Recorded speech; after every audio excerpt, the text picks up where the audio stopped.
out here in Newark today. Outward Champion Generators. You can buy those right here. Of course, Paul Cole is here with us right now. He is the owner of this fine facility out here today. It's been a while since I've seen you, Paul. I think about a month since we had our last show at Canandaigua. How have you been? Yeah, I've been very well. It's been a beautiful fall. Got a chance to do a lot of outdoor things and get caught up on things that we didn't plan on. Mm-hmm. How is everybody? You keeping busy and all that kind of stuff? There's no lack of things. Kids keep you busy, and we're already in the process of getting ready for next season. So we are already talking about putting the schedule together, trying to figure out opening day and things like that. Draft has started, and we're working on some of the sponsors for next year. Obviously, the Hangover on January 1st is coming up with a double shot, and our banquet is also in the offing.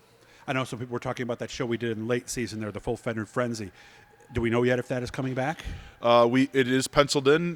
We are actually looking at perhaps a couple of options for full fender frenzies. So whether it's before or after the Harris Memorial, that's the variable at this point. Well, there may be one in the fall. We maybe look to have one in the spring too. We're talking about a lot of different things. There's a lot of adjustments. You can't keep doing the same thing over and over again and expect different results. Mm-hmm. And as much as we've had a great season, we're always looking to do a little bit better. So there'll be some adjustments to the schedule for next season, and both positive and negative. I'm sure that some people won't like the change, and other people will love it, and it'll be good for a lot of different people. And, of course, it's still the end of the season for a lot of other guys. We haven't seen what other tracks are going to do with their schedules as well. So that discussions will come up in November when the dirt banquet happens and we talk to the other tracks. Yeah, and that's usually when the schedule is starting to write in pen rather than in pencil. Of course, this is kind of a season review, so I'm going to ask two of the questions that I always asked in my season review. Paul used to hear those back in the Doug's Dirt Diary day. So obviously the first question, what was the best night of the year? And you can go two different ways, either financially or just whatever night you felt best about.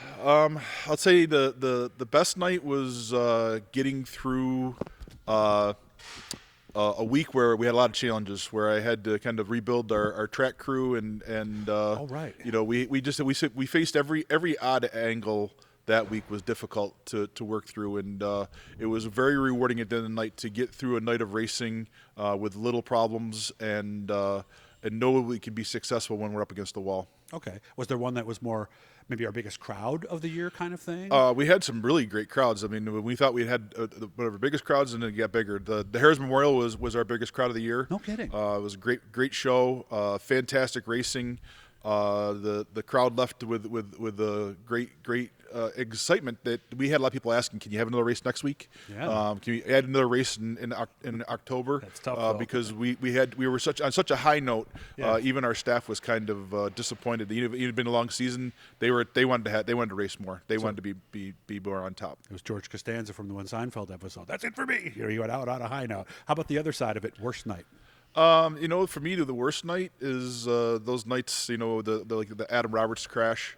There's nothing. That's big. Everything else is crash, subjective. Yeah. When it comes to racing at a racetrack, a good night of racing is when everybody goes home safe. Yeah.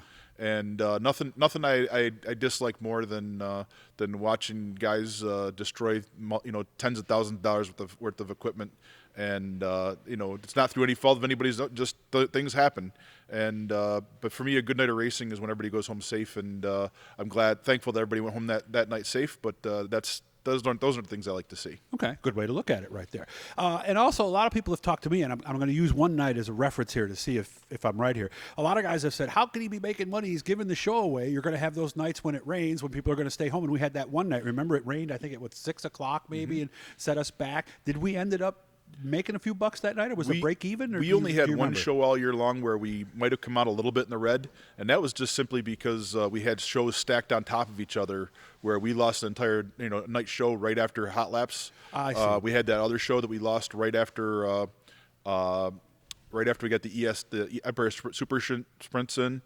So doubling those up makes them a little more expensive. You lose a little cost. Purse, right? You divide it out. But for the most part, we didn't really lose much money this year at all. It was a really good, successful season. People looked at me and said, "You're crazy. You're giving away your pay-per-view." I tell them they're crazy not to.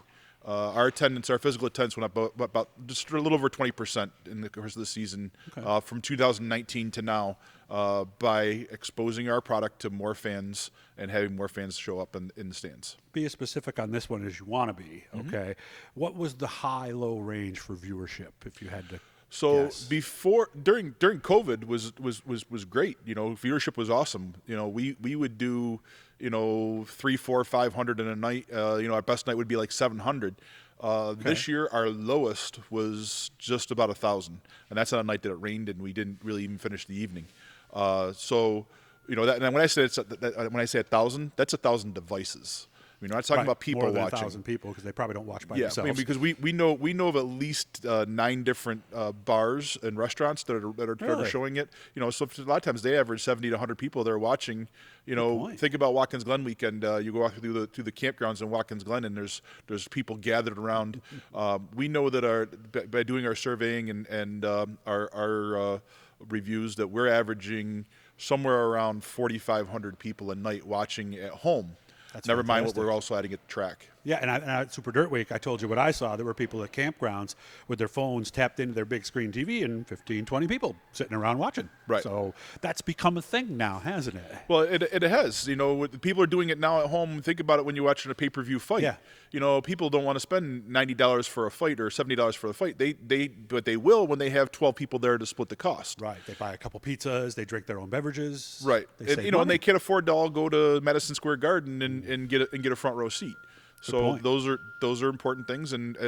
But when they're doing it, they're getting together, they're having a good time, and they're enjoying and doing just again what the Land of Legends is supposed to do is tell stories and share memories for history to come forward. Whether you're watching it on TV, on Land of Legends TV, or whether you're watching it at the track, that's what we're supposed to be doing. So no earth-shattering changes then for next year that you can foresee at this time? Not yet. Right now, you know, there's always things coming, and I don't want to peel them back too fast. But we do have a couple of interesting things coming things up. Up your sleeve, maybe. We got a few things come up the sleeve, including things that are going to happen this off season. You know, last year we got by with iRacing, and I don't know if we'll see much of that this year, but we're going to see some other things coming along. Land of Legends TV will not sit dormant all winter long. Let's put it that way. Okay. We have our banquet coming up on January 7th at Club 86.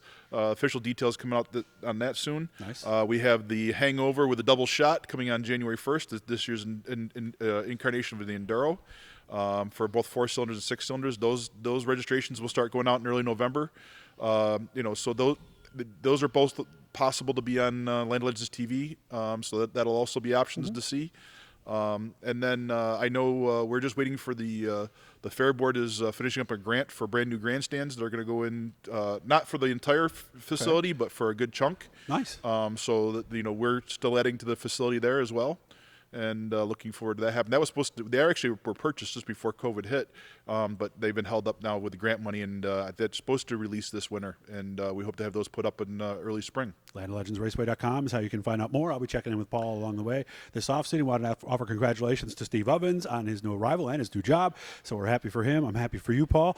And let's hope for the best for SU this year. Yep, we're looking forward to a good series with the SU. And again, real proud of my staff. One of the best things that people don't understand is it takes a lot of people to put these things together.